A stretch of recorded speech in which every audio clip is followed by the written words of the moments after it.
The courtroom doors creaked open, stealing every eye in the room. Without permission or hesitation, the teen strode straight toward Judge Judy, confidence dripping from his smirk. "My dad owns this court," he said calmly. "I have power. Nothing happens to me." The courtroom fell into a dead silence. Judge Judy paused, stunned for a brief moment. Then her expression changed. She knew exactly who stood behind this boy and why he believed he was untouchable. What happened next changed the courtroom forever, and no one saw it coming. But before we dive in, tell me, where are you watching from? And don't forget to hit that subscribe button. The teen did not flinch, not when the doors creaked, not when the entire courtroom froze around him like a held breath. His smirk stayed exactly where it was, carved into his face like it believed it had rights of its own. The echo of his words still hung in the air. "My dad owns this court," as if the room itself struggled to swallow their arrogance. Judge Judy watched him with the stillness of someone who had seen a lifetime of entitlement, but rarely this pure, this unfiltered, this young. Her hands remained steady on the desk, but a flicker passed through her eyes. Not fear, not surprise, recognition. The courtroom lights hummed softly above them, casting a sharp white glow across the teen's posture. He stood too close to the bench, so close it distorted the usual balance of power. His shoulders were pulled back, chin lifted, a stance learned somewhere between privilege and unchecked confidence, the kind that does not ask permission, the kind that does not imagine consequences. Around him, the gallery waited in suspended silence. A woman in the second row, the store clerk he had intimidated, clutched a folded report so tightly the paper bent. Her eyes did not leave him. They carried a quiet fear that spoke louder than anything she had said so far. Judge Judy leaned back just slightly, the chair's faint creak blending with the thick quiet. "You walked in here without being called," she said, her voice level, almost gentle. "Explain yourself." The boy shrugged with a casual boldness. "It does not matter how I came in. I already told you. My dad owns this court. He decides what happens to me, not you." The bailiff shifted, ready to intervene, but Judge Judy lifted one finger, a still, precise motion that stopped him instantly. Her gaze stayed on the teen, studying him the way surgeons study fractures, not the surface damage. The deeper cause. "You believe you are untouchable," she said softly. It was not a question. The boy smiled wider, as if proud to be understood. Finally. A few people gasped. Someone whispered something too quiet to catch. The atmosphere thickened, heavy enough to touch. Judge Judy's expression changed, barely but unmistakably. A tightening at the corners of her eyes, a slow inhalation. She knew the boy's confidence did not come from emptiness. It came from a name, a badge, a history. Before she could speak again, a soft sound rippled behind the boy. The faint push of air as the courtroom door eased open the rest of the way. Light from the hallway spilled in, stretching long across the floor like an arriving truth. The boy did not turn. He did not need to. His smirk only sharpened, but Judge Judy's eyes shifted past him.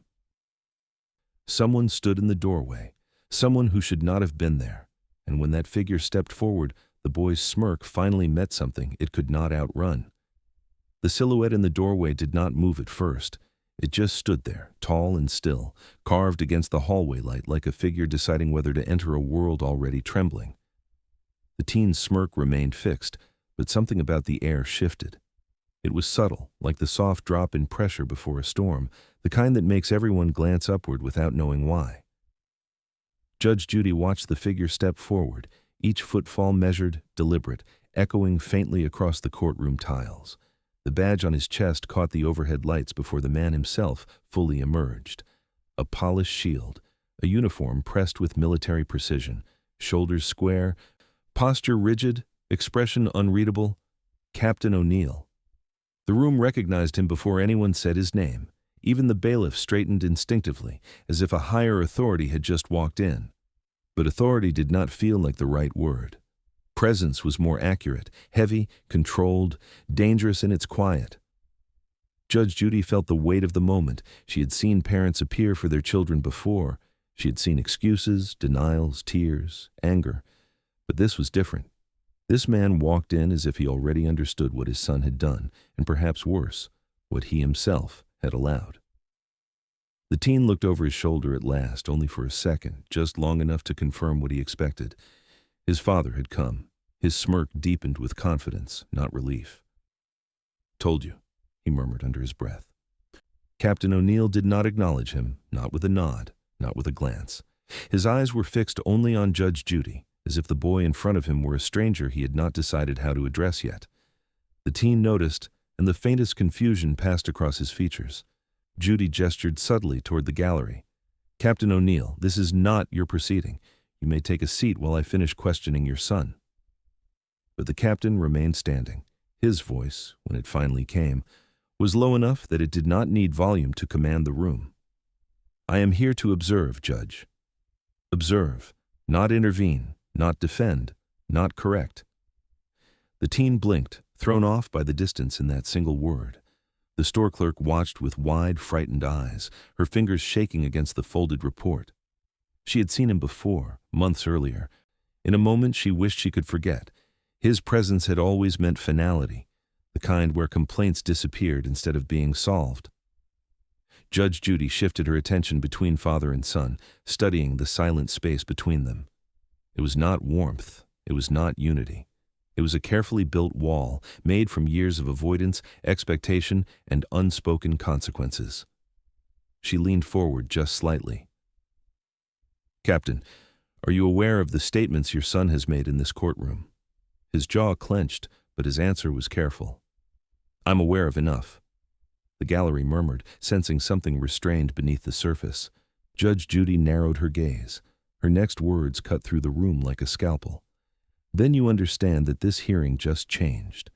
Because as she spoke, Captain O'Neill finally turned his head toward his son, and the look he gave him wiped the smirk from the boy's face for the very first time. The boy's smirk had barely faded when a soft rustle broke the moment. A chair moved, a breath caught, and then the store clerk rose slowly to her feet as if pulled upward by a truth that refused to stay buried any longer. She held the folded report against her chest like a fragile shield, its creases worn from the number of times she had gripped it in fear. Her hands trembled, not violently, but with the quiet exhaustion of someone who had carried a story alone for far too long. When she stepped forward, the courtroom felt her presence before she spoke. Even Captain O'Neill shifted, his posture tightening, as though bracing for a memory he hoped would not return. Judge Judy watched her closely. She did not interrupt. She simply gestured for the young woman to approach the center of the room. A wide shot seemed to settle over the moment, the clerk stepping forward, the defendant tense beside the bench, the captain frozen in the background like a statue holding a secret. The clerk's voice was barely above a whisper at first. "He told me that nothing I did mattered, that no one would ever believe me, that his father could make anything disappear." The words seemed to echo longer than they should have, hanging in the cold courtroom air like frost. The teen shifted his weight, his jaw tightening defensively. Captain O'Neill turned his eyes away, unable to meet hers. Judge Judy leaned forward, her tone softer than in previous moments. "Take your time. Tell us what happened." The clerk swallowed. "He came into the store. He grabbed things and walked out. When I followed him outside to remind him he needed to pay, he laughed at me. He said I should be careful who I spoke to. He said, 'People like me do not get to tell people like him what to do.'" Her gaze drifted briefly to the captain. "I filed a report. I talked to officers. I asked for help. But every time, someone told me the same thing, that it was handled, that it was above their pay grade, that I should drop it." A hush rolled through the gallery. Not outrage, recognition. This was not the first time entitlement had built a cage around justice. The teen opened his mouth to interrupt, but Judge Judy lifted one finger. Silence returned instantly. The clerk's voice wavered now, but she did not look away from the judge. "I stopped trying to fight. I stopped believing anything would change. I told myself I must be overreacting. But when he came back into the store last week and smirked like he owned the world, I knew he was not afraid because someone had taught him never to be." For a moment, even the fluorescent light seemed quieter, dimmer, as if the building itself absorbed her words. Judge Judy let the silence stand, giving the weight of it room to breathe. Then she spoke. "Captain O'Neill, did you know about any of this?" He did not answer. His jaw clenched, but his eyes did not lift. Judge Judy nodded to the bailiff, and the heavy sealed file she had requested earlier was carried forward, landing on her bench with a thud that made the entire courtroom flinch. The file hit Judge Judy's bench with a weight that felt impossible, as if the truth inside it carried its own gravity. Even unopened, it shifted the air, drawing every gaze toward its worn edges and thick spine. Judge Judy rested her fingertips on the cover, not to claim authority over it, but to acknowledge what it represented. Secrets do not grow this heavy unless someone has been feeding them. She lifted the top page slowly, the paper whispering like a reluctant confession. Captain O'Neill stood rigid in the aisle, his posture too still to be natural. The teen, once comfortably drowning in his own confidence, now leaned forward slightly, eyes narrowed with a mix of curiosity and disbelief. He had always assumed the world bent around him on command. But the file did not bend. It waited. Judy turned the first page, a report, then another, then another. Different handwriting, different complainants, different dates, all involving the same boy. The courtroom fell into a deeper silence, the kind that presses against the walls and waits to see who can stand it. Judy scanned the lines with slow, deliberate intent. Repeated incidents, repeated disappearances of evidence, repeated notes stating, "resolved internally," without signatures from any complainant. The clerk covered her mouth, eyes widening with recognition. Some of her own missing statements were there, buried in the stack like forgotten shadows. Judge Judy looked up. "Captain O'Neill," she said, her voice level, "you claimed earlier that you were unaware of the full extent of your son's behavior, yet your name appears in these reports." The captain's eyes flickered. Only once, but it was enough to reveal a crack in the armor he had worn into this room. Judy lifted one specific document. It appeared older than the rest, its corner torn as though ripped from a larger binder. At the bottom, faded but unmistakable, was a looping signature. His. Gasps rippled through the gallery. The teen stepped forward. "That is not real," he snapped, voice tightening around fear he did not know how to hide. "My dad would never sign that. He said he never saw any of those reports." Judge Judy turned the page so the signature caught the light. "Your father did far more than see it." The captain inhaled sharply, but no words followed. His silence said everything. Judy continued reading. Each line painted a clearer picture. Dismissed complaints, intimidated store owners, missing evidence, officers discouraged from pursuing charges without explanation. Patterns do not lie. People do. The judge closed the file gently, as if sealing something sacred.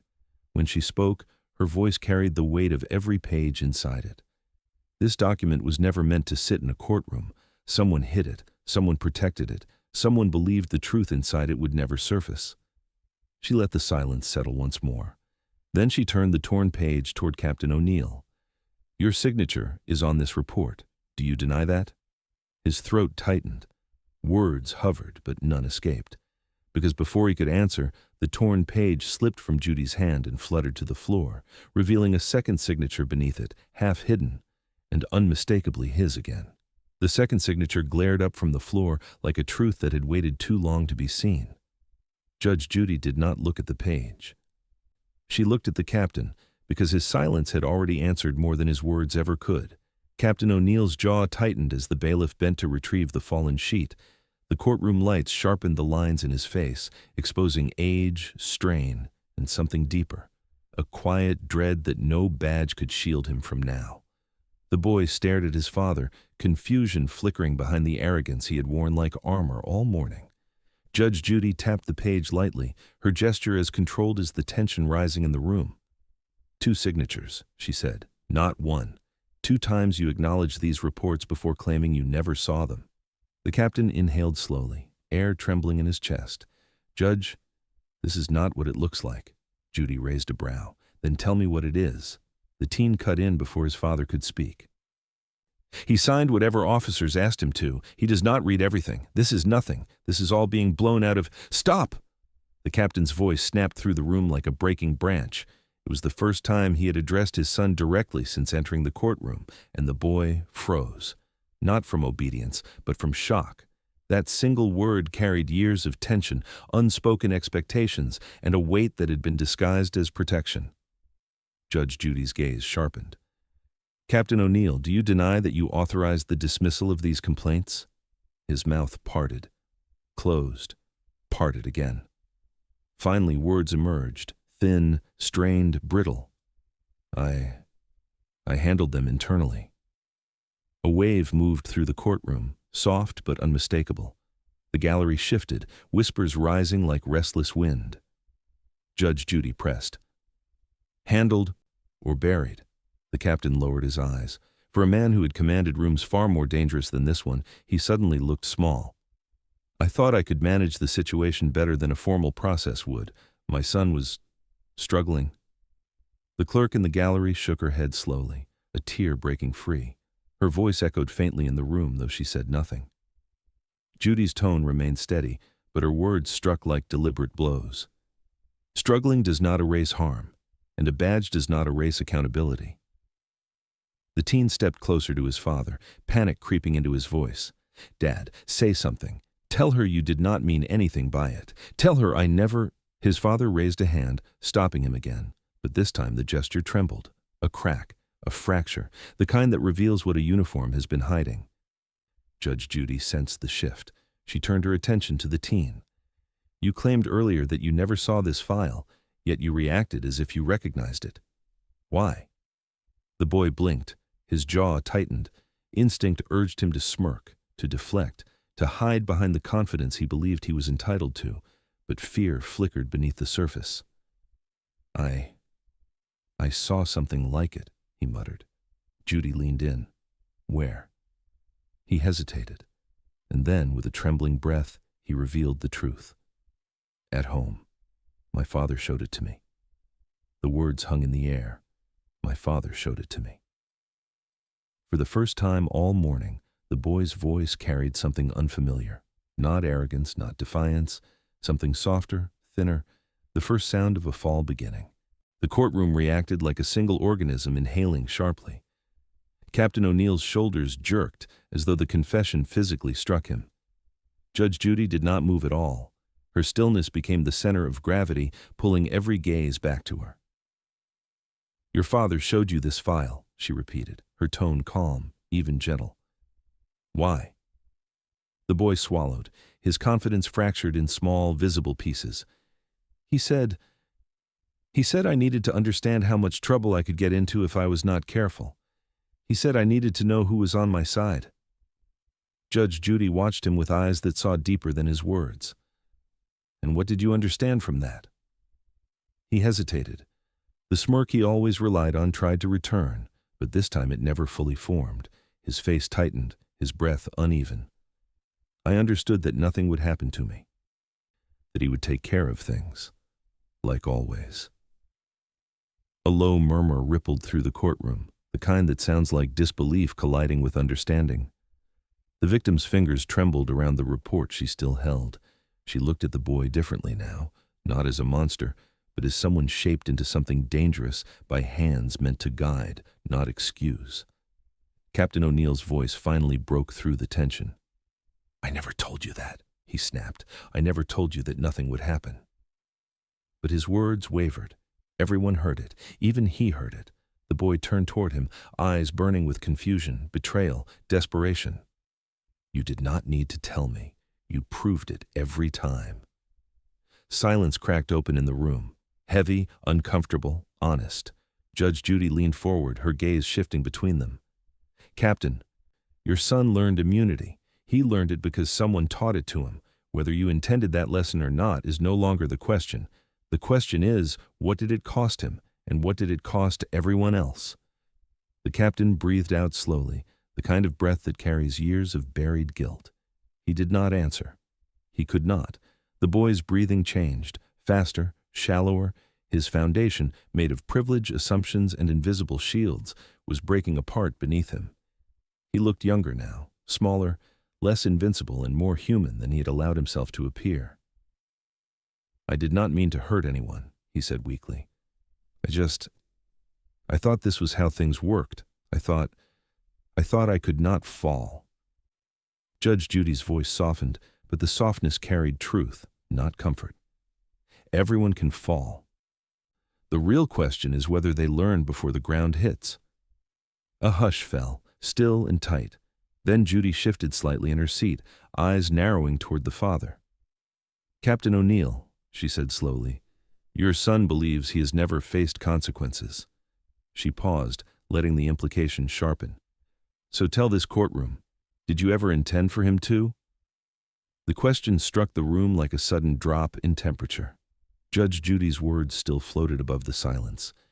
"Did you ever intend for him to face consequences?" The captain did not move, not even to breathe. The courtroom waited as if suspended between heartbeats. Captain O'Neill's posture held stiff and upright, but his eyes told the truth, his mouth refused to release. Years of authority sat heavy on his shoulders, but authority meant nothing here. Not against the weight of what he had allowed, not against the boy standing just feet away from him, watching with a mixture of hope and dread. "I did what I thought was right," the captain said finally, his voice gravel pressed against steel. "I believed I was guiding him." Judge Judy held his gaze. Guiding him toward what? The captain did not answer. He looked away, jaw rigid, fists curling at his sides. The badge on his chest seemed heavier now, as though it too understood the moral debt it carried. His son stepped forward, eyes wide. "Dad, just tell her you were trying to help me. Tell her you were protecting me." The captain inhaled sharply. For a moment, something in his face cracked, something small but unmistakable. A man who had spent his life controlling situations now stood trapped within one he could not command. "I protected you from everything," he whispered, "everything except yourself." The boy's expression collapsed into something raw, fear, anger, pain. The combination made him look suddenly much younger. "You always said you would take care of things. You always said—" "I said what I needed to say," the captain interrupted, but the words trembled. "I saw you slipping further every year. More fights, more complaints, more arrogance. I tried to warn you, but warning was not enough. It never was."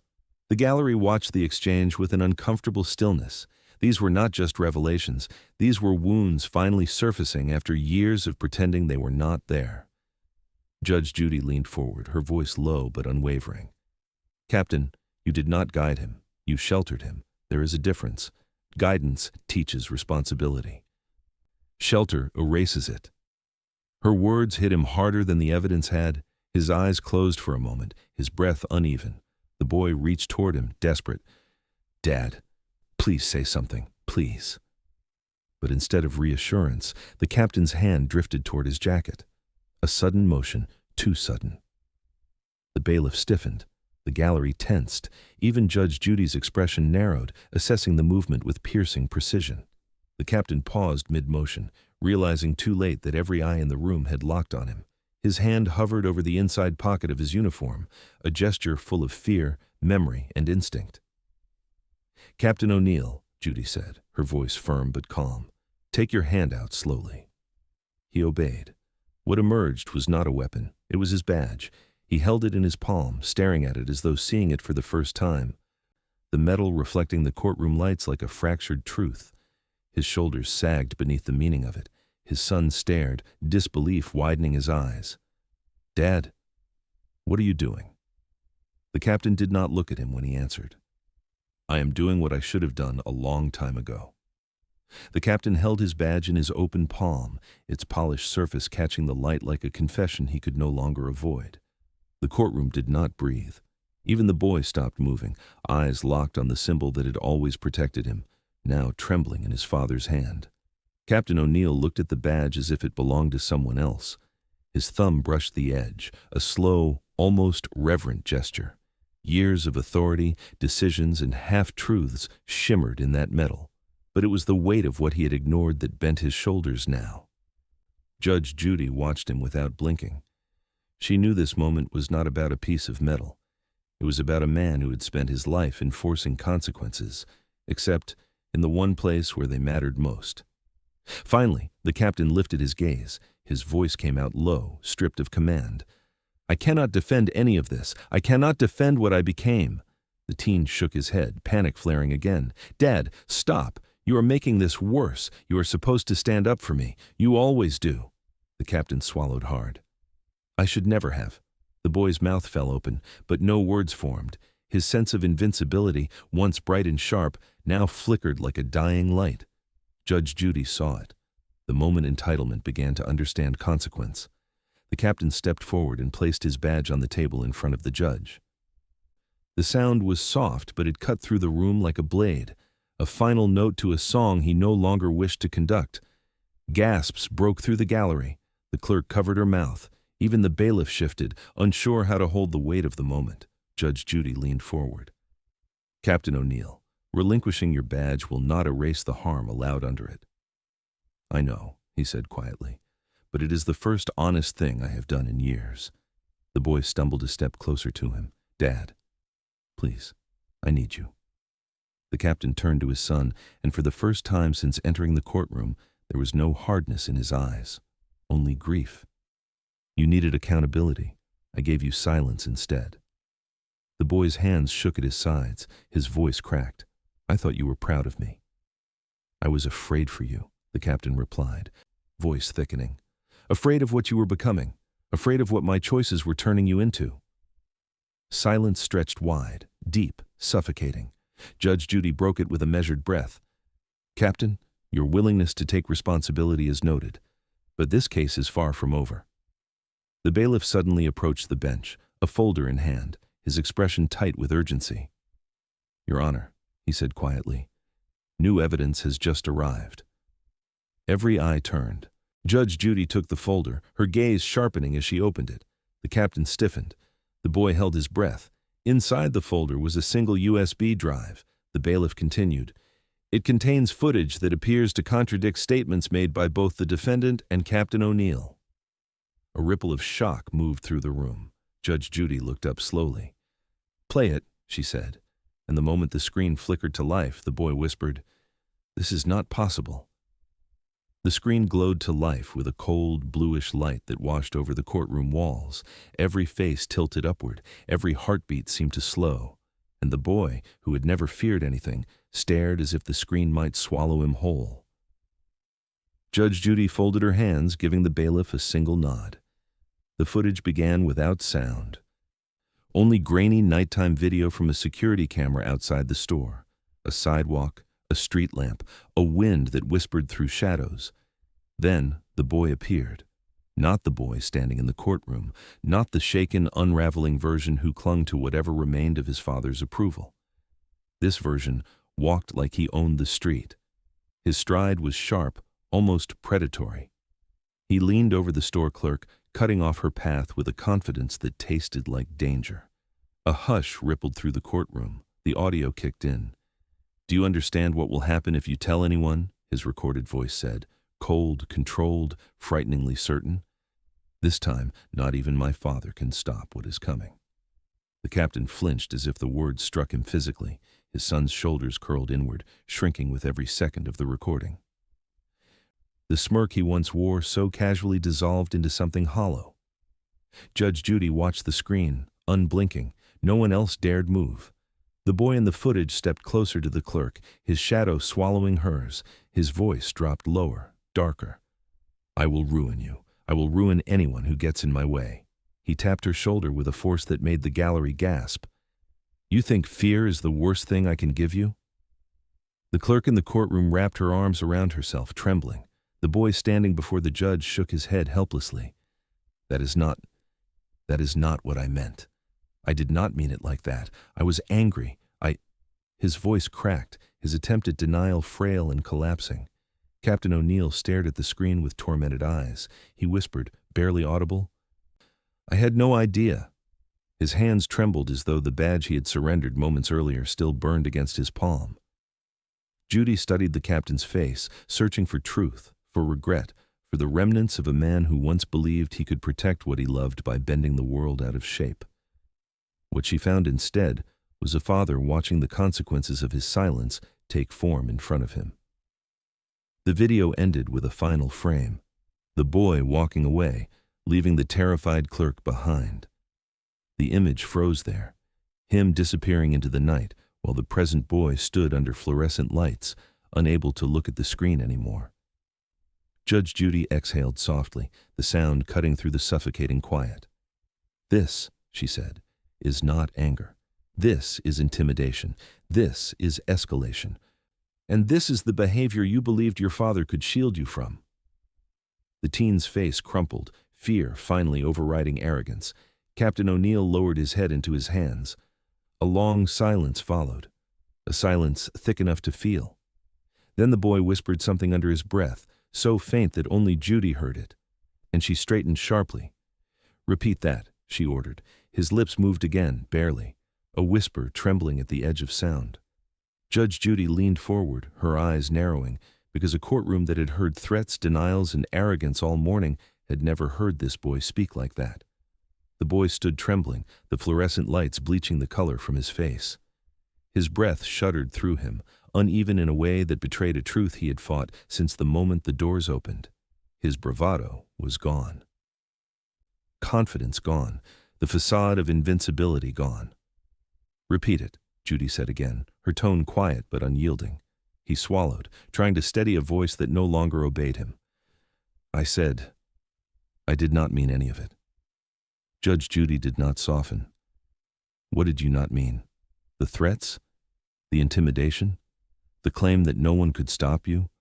Or the part where you said even your father could not control you?" The boy flinched at that last word. Control. The word that defined his life more than courage or responsibility ever had.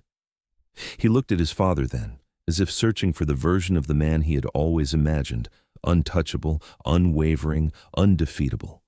But Captain O'Neill sat with his elbows on his knees, hands clasped together, eyes focused on the floor, a posture that carried defeat, regret, and a realization far too late. The boy's voice cracked. "I was angry." "Anger reveals truth," Judy replied. "It does not hide it." He wiped at his eyes with the back of his hand, frustrated by the wetness he never wanted anyone to see. I wanted people to take me seriously. I did not want to be ignored. I did not want to feel small." The words tumbled out in uneven fragments, exposing something fragile beneath the armor he had worn for so long. The clerk watched him with a conflicted expression, fear mixing with something gentler, something like understanding, though she would never say it aloud. Judge Judy leaned forward slightly, her voice steady. "You believed intimidation made you larger, but it only showed how small you felt." The boy tried to breathe, but each inhale grew sharper, as if the entire room pressed down on him. "No one ever listened unless I was loud. No one ever respected me unless I acted like I was more than I was." "You acted like you were untouchable," Judy said. He nodded weakly. "And who taught you that?" The boy's eyes flickered toward his father, not in accusation, not in hatred, but in a heartbreaking search for an answer he already knew. "He did," the boy whispered. "He never said it, but he did." Captain O'Neill closed his eyes, the pain in his face raw and unfiltered. Judge Judy shifted her attention to the captain. "Is that true?" He did not look up. "Not yet." "Yes." The boy's breath caught. A quiet, wounded sound escaped him, the kind that breaks through layers of pride and lands somewhere deeper. The judge's voice softened a fraction. "You cannot teach responsibility by removing consequences. You cannot teach strength by encouraging fear." Silence enveloped the courtroom like a thick fog, dense, unmoving. Then Judy returned her gaze to the teen. "What do you believe should happen now?" He froze. The question hit him harder than any accusation, because for the first time, the answer would shape not only his future, but who he believed himself to be. His mouth opened, searching for words, but before he could speak, the captain finally lifted his head, and what he said stole the breath from the entire room. The captain lifted his head.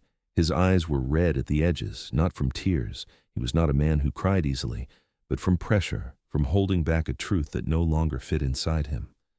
When he finally spoke, The courtroom leaned in as if pulled by gravity itself.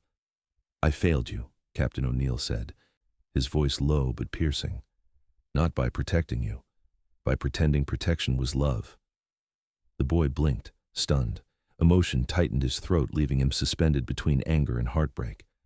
Judge Judy watched the moment unfold with the stillness of someone witnessing a long-delayed collision. The captain drew a slow breath, as if choosing each word with the weight of decades behind it. "You think I made you powerful. You think I cleared your path because you deserved it. But the truth is far worse. I did it because I was afraid." The boy shook his head weakly. "Afraid of what?" "Afraid of losing you," the captain said. "Afraid that if I ever let the world discipline you, you would turn away from me. I tried to be both a shield and a father, but I became neither." His voice fractured around the last word, and for a moment, the courtroom saw not a decorated officer, but a man breaking under the truth he had hidden even from himself. The gallery sat frozen. Even the quiet hum of the overhead lights seemed to dim.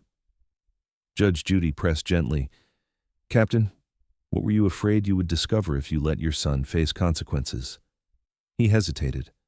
Then the answer slipped out, fragile and human. "That I had created the very thing I feared." The boy's knees nearly buckled. His gaze darted between his father and the floor as if searching for something to anchor him. I thought you believed in me." "I believed in who you could have been," the captain whispered, "not in who you were becoming." The clerk wiped a tear, looking at the boy with an expression that softened despite everything. Heartbreak has a way of reaching even those hurt by its source. Judge Judy remained firm. "Captain, covering for him did not prevent this. It led to this." He nodded once, each inch heavy. "I know." Silence thickened, raw, painful, necessary. Then the captain straightened, as though preparing to step into a fire he had avoided for years. His voice steadied, but the steadiness came not from authority, but surrender. "There is something else," he said. The boy snapped his head up. "Dad, no." The captain lifted a hand. "It is time." Judge Judy's eyes narrowed. "Time for what, Captain?" He exhaled, the breath shaking. "A report, one I never filed, one I should have. It involved my son, and the young woman he hurt." A ripple of shock swept the courtroom. The boy's face drained of color. "Why are you doing this?" "Because the truth is the only thing left that might save you," the captain said quietly. Judge Judy's voice dropped to a razor-thin whisper. "Where is this report now?"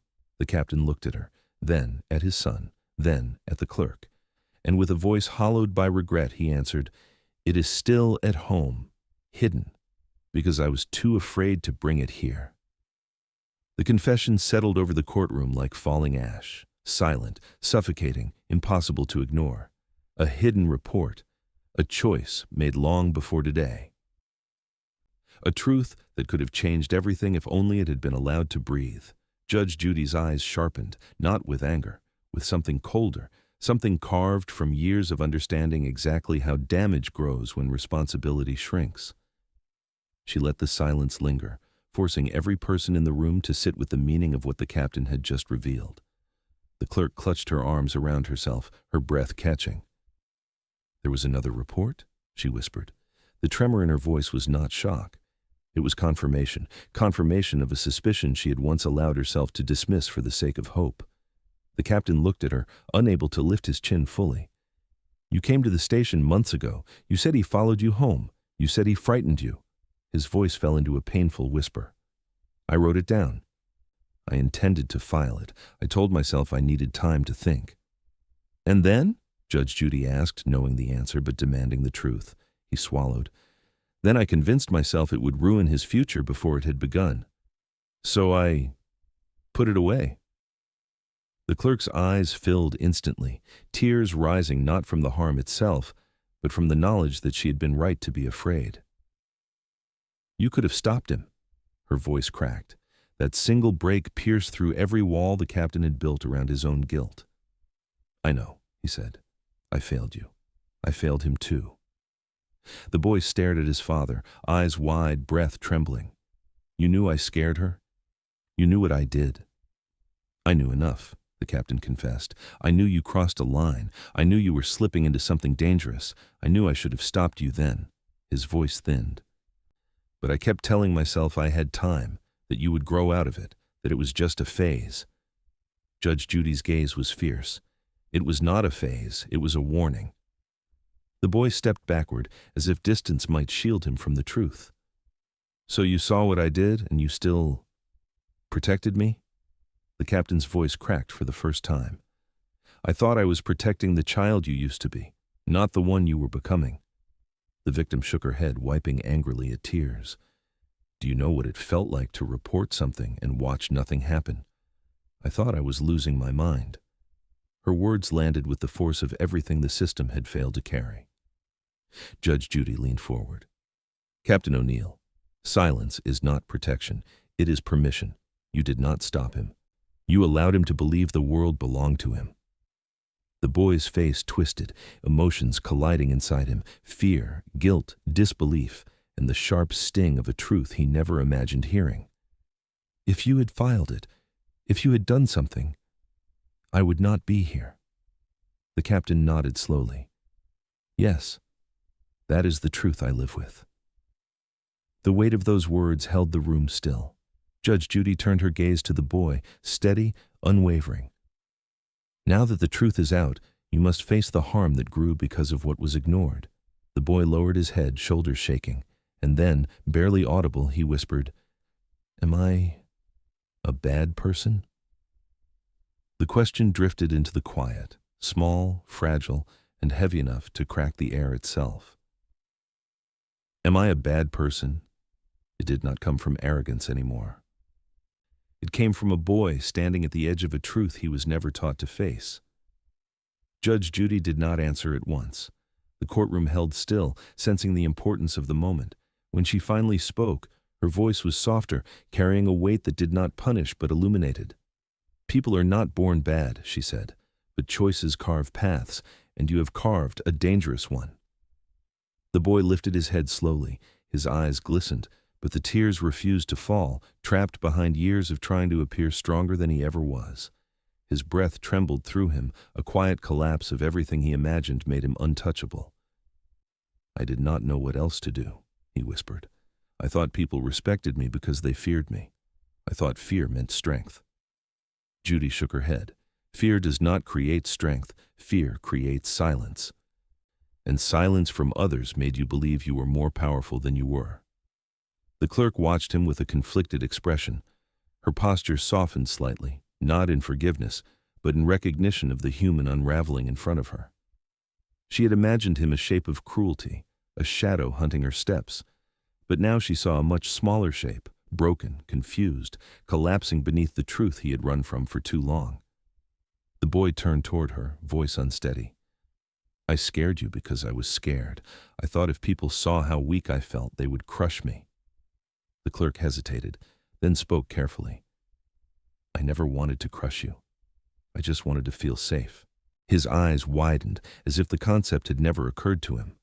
Safety, something he had always possessed without noticing, was something he had taken from others because he never learned its value. Captain O'Neill watched his son with trembling hands, guilt etched deeply into every line of his face. "You were never weak," he said quietly. "You were hurting, and I should have seen it. I should have acted."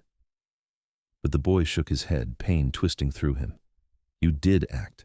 You hid everything. You covered everything. You made me believe that I was above everyone else, and now—" He pressed a shaking hand against his chest. "Now I do not even know who I am." Judge Judy leaned forward, her tone firm but compassionate. "You are someone who finally understands what you have done. That is the beginning, not of absolution, but of accountability." The boy's voice cracked. "I do not want to hurt anyone anymore." "That is a start," Judy replied, "but wanting change does not create it. You must choose it." He looked down at his trembling hands, the weight of his actions gathering like storm clouds in his chest. "I want to choose it," he said. "I want to be someone better than this." A long silence followed, heavy, emotional, transformative. Then Judge Judy shifted her focus to the bench. "Very well," she said. "It is time for my ruling." The boy stiffened. The captain lifted his head. The clerk inhaled sharply. But before Judge Judy could speak the first word of her verdict, the courtroom door opened, quietly, intentionally, and a new figure stepped inside. The new figure stepped inside with careful footsteps, the door closing behind him with a soft click that sent a ripple through the courtroom. Not a police officer, not a lawyer, someone neutral, someone watching, someone waiting to hear whether justice would stand on its own. Judge Judy did not acknowledge the interruption with more than a glance. Her focus remained on the boy, the captain, and the young woman whose life had been bent by fear. The moment demanded direction, and she delivered it with quiet authority. "Everyone here has carried weight," she began, "some through guilt, some through harm, some through silence, and all of it has brought us to this point." The boy swallowed hard, eyes red, shoulders slumped. He no longer looked like someone trying to escape consequences. He looked like someone hoping they might finally teach him how to breathe. Judge Judy continued, her tone firm and deliberate. "Justice does not exist to break people. Justice exists to correct what broken choices have caused." She turned to the clerk first. "Your suffering will not be dismissed again. You will receive restitution for the emotional and financial harm caused. The court will ensure your safety is protected moving forward." The clerk nodded, tears gathering but steady. For the first time since she walked into the courtroom, she looked like she believed someone stood on her side. Then Judy addressed the boy. Her voice shifted, not gentle, not harsh, measured with the weight of responsibility. "You will complete a full term of supervised community service. You will attend mandatory counseling focused on accountability and behavioral reform. And you will issue a written apology, not because I demand it, but because you need to confront the harm you created." The boy nodded slowly, the meaning of her words sinking deeper than punishment ever could. "I understand," he whispered. But she was not finished. She turned to the captain. The atmosphere tightened. "As for you, Captain O'Neill, your failure to act is as damaging as the actions you ignored. You will face an internal ethics review. You will be suspended pending investigation, and every decision you made to obstruct accountability will be submitted for formal review." The captain took the verdict without protest. His eyes dropped. His shoulders dipped, not in defeat, but acceptance. Judge Judy exhaled, the courtroom breathing with her. "This is not cruelty," she said. "This is consequence. Consequence that teaches, consequence that restores balance." The boy blinked, tears finally breaking free. "Thank you," he murmured, words spoken with the sincerity of someone learning humility for the first time. A soft, fragile calm settled over the room. "Before the final ruling lands, ask yourself this. When truth finally surfaces, do you believe people can change, or do they simply run out of places to hide from themselves?" Judge Judy looked toward the bench, ready to conclude the matter once and for all. But as she lifted her gavel, the captain stepped forward, placing a trembling hand on his son's shoulder, and the boy stepped back. The boy stepped back from his father's hand as if it burned. The gesture was small, barely a shift of weight, but it sent a ripple through the room. For the first time, he was not withdrawing out of arrogance, but out of understanding. The captain froze, his hand suspended in midair, fingers trembling. He lowered it slowly, letting it fall to his side.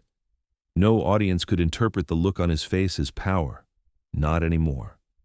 It was something far more vulnerable. A man staring at the consequences of the world he had built around his son. Judge Judy spoke gently. "Do not force him, Captain." The captain nodded once. His voice dropped to a fragile whisper. "I am not. I just want to walk with him." But the boy looked at him with a mixture of grief and clarity, the kind that dawns only after the collapse of every illusion. "Walking with me was never the problem," he said softly. "It was where you kept leading me." The captain recoiled as if struck, but he did not turn away again. He had run out of places to hide. Judge Judy folded her hands. "This is a moment for both of you. One you should not rush." The room held its breath. Even the overhead lights seemed to dim, as if giving the moment space. The boy inhaled, held the breath, then exhaled slowly, an action so intentional it felt like release. "I want to face this," he said, looking at no one but his father. I need to. For her. For me. For you.